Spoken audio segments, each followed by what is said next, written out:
Eh, hindi sinabi mo nung nakakal, ilang baka mo kalahating buwan eh. Wala, okay lang. Nagpupo ito. Okay lang. Galit kami dito. Coach, ano ba sikreto? Have the USS number. Sikreto na to. Hindi siguro. Gusto lang ng mga bata siguro kasi gusto nila may patunayan kasi mga bata na sila. Tapos yung USP, defending champion, tapos mga veterans na.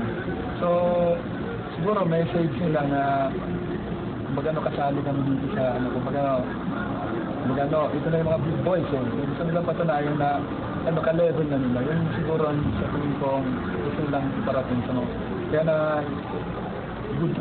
bigla ako sa pinakita ng mga bata. Hindi ko na-expect na aabutin namin to.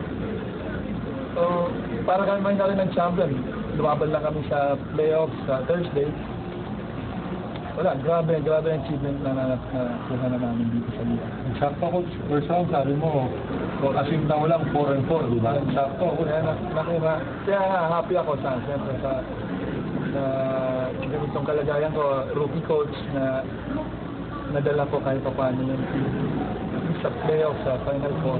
Sana, hindi pa naman tapos, sana makapasa kami sa Final Four. Kahit anong mangyari, kung knockout, kumbaga kung ma-straight na ang Louis, mahirap. Dadaan kami ng butas ng lahat ng games, puro knockout.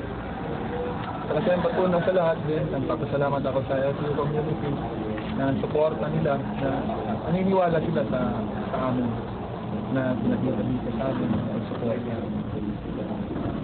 Sa Thursday, parang go for broke na ang mangyayari yan. Ganun na nga, no room for error talaga sa Thursday. So, mag-prepare ulit kami. Alam ko, mag-a-adjust coach, coach. Sana mag-adjust din kami kung anong mga adjustment ang gagawin nila sa amin. May bago mo pa nilaro ngayon, Coach, compared ng first round mo kalaban dito? Wala, medyo ang rotation ko lang lumalim kasi dami namin ng cramps. Grabe na pinakita ng karakter ng mga bata. Then nag-cramp sa yung mga starters ko. So, nag-step up yung mga second string. Coach, masama sa love ko. Ano naman siya mabalo? Kikita ko